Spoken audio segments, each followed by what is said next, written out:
जब किसी के साथ कुछ बुरा होता है या किसी को कोई बुरी खबर मिलती है और वो जब उसे हमारे साथ शेयर करता है या करती है तो हम कई बार कंफ्यूज हो जाते हैं या फिर ब्लैंक हो जाते हैं कि हम तुरंत उसी समय हमारी जो प्रतिक्रिया है वो क्या होनी चाहिए। अब ये टॉपिक थोड़ा अलग है लेकिन इस पर बात करना उतना ही ज्यादा जरूरी है।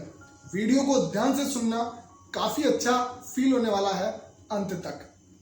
मान लो किसी की ट्रिप कैंसिल हो गई हो, किसी का रिजल्ट खराब आया हो, किसी का ब्रेकअप हो गया हो, किसी से हाँ की उम्मीद थी और ना मिला हो यानी रिजेक्शन मिला हो, और उस समय हमारी जो प्रतिक्रिया है वो कैसी होनी चाहिए जिससे कि हम सामने वालों को थोड़ा सा सुकून महसूस करवा सकें, थोड़ा उसे रिलैक्स महसूस करवा सकें।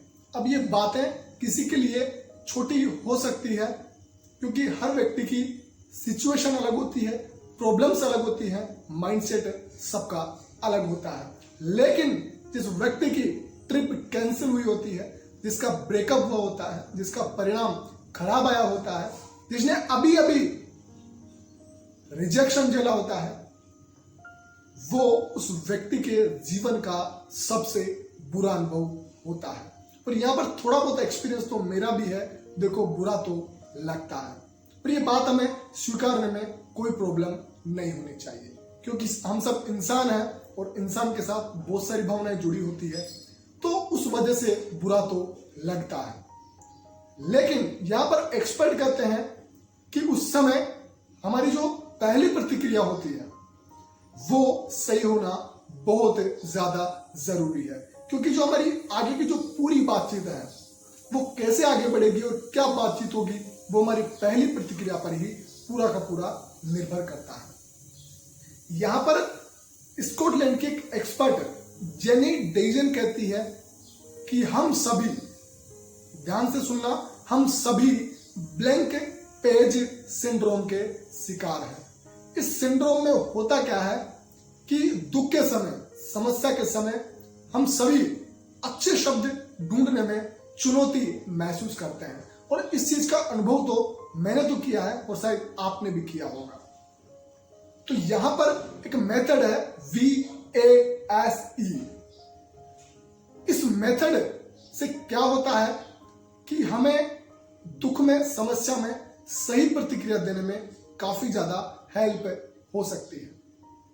तो इस मेथड को ध्यान से सुनना। VASE, इस मेथड के 4 चरण होते हैं। सबसे पहला, किसी भी समस्या को, किसी की भी समस्या को कम ना आंकें। सामने वाले की समस्या को सही और सच्चा माने। दूसरा, समस्या को उसी तरह स्वीकार करें। यह बहुत जरूरी है। कई लोग क्या होता है कि शॉक्ड हो जाते हैं, वो सोच ही नहीं पाते कि यह भी मेरे साथ हो सकता है। लेकिन जब आप समस्या को स्वीकार करते हैं तो कहीं ना कहीं उसका जो सॉल्यूशन है वो भी आपके करीब ही रहता है। तो इस चीज का ध्यान करें। और तीसरा, उसका हौसला बढ़ाएं। अगर आप ऐसे व्यक्ति के साथ हैं तो उसका हौसला बढ़ाएं। जितना हो सके आप उसका कॉन्फिडेंस लेवल ग्रो करने में मदद कर सकते हैं। उसके मन को, उसके मन के बोझ को, उसके स्ट्रेस को जितनी आपसे हो सके कम करने की कोशिश करें। उसका जो बोझ है वो हल्का करने में जितनी आप मदद कर सकते हैं, अगर आपकी उसके साथ बॉन्डिंग अच्छी है तो आप काफी हद तक उसकी मदद कर सकते हैं।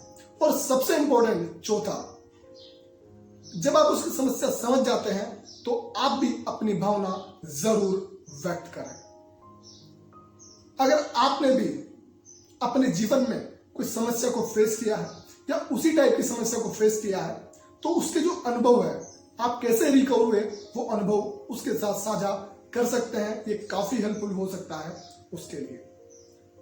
ध्यान रहे कि जो भी आपका अनुभव था अपनी समस्या को लेकर, अपने प्रॉब्लम्स को लेकर, अपने ब्रेकअप्स को लेकर, अपने परिणाम को लेकर, जब आप स्ट्रगल कर रहे थे और उससे कैसे बाहर निकले, वो अनुभव उसके साथ आप कंपैशन के साथ, रेस्पेक्ट के साथ, प्रेम के साथ शेयर कर सकते हैं। ये काफी ज्यादा मदद कर सकता है सामने वाले व्यक्ति को भी और आपको भी।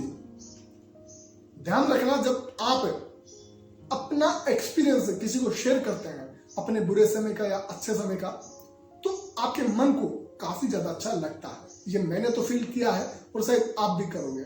और उस समय वैसे तो हर कोई आजकल सुनता नहीं है, लेकिन जब कोई सामने वाला समस्या में होता है और उसी से रिलेटेड आपको अपना एक्सपीरियंस शेयर करते हैं तो वो बात आपकी जरूर सुनेगा।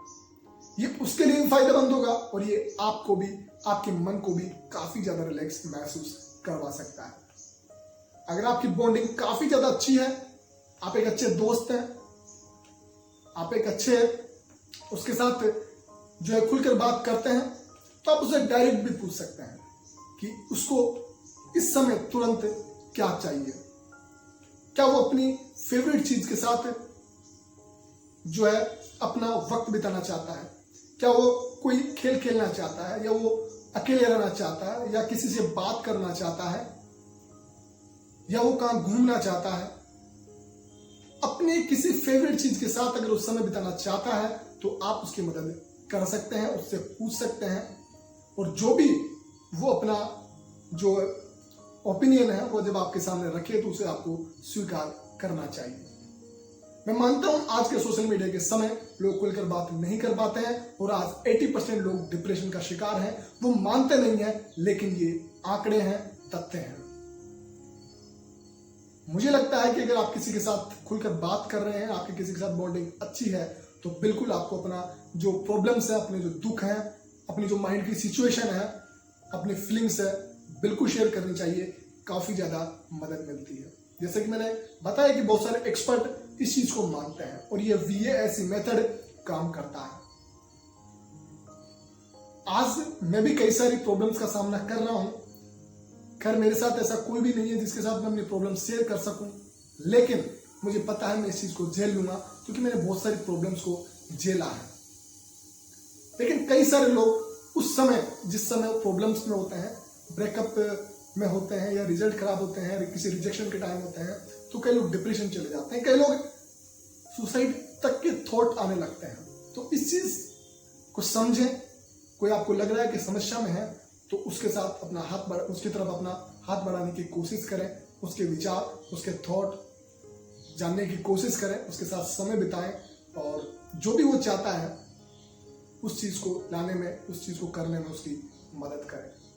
मुझे लगता है कि आज के समय लोगों को मदद की जरूरत है, खुलकर बात करने की जरूरत है। हम सब एक बहुत रेट रेस की लाइफ जी रहे हैं, एक दूसरे आगे बढ़ने के लिए लगातार प्रयास कर रहे हैं, और उस चीज में कहीं ना कहीं हमने अपने सुकून को खो दिया है, रिश्तों को खो दिया है, प्रेम को खो दिया है, रेस्पेक्ट को खो दिया है, और ये चीजें पाने के लिए हमें एक दूसरे की जरूरत है। तो उम्मीद करता हूं जो मैंने मेथड किया है वो आप जरूर से किसी की मदद कर सकते हैं और अपने आप की मदद कर सकते हैं। और अगर मेरे वीडियो अच्छा लगा हो, किसी की मदद हो सकती हो, तो इस वीडियो को शेयर करें, मेरे साथ जुड़िए, सपोर्ट कीजिए आपके भाई को, और thank you so much video को देखने के लिए। Take care.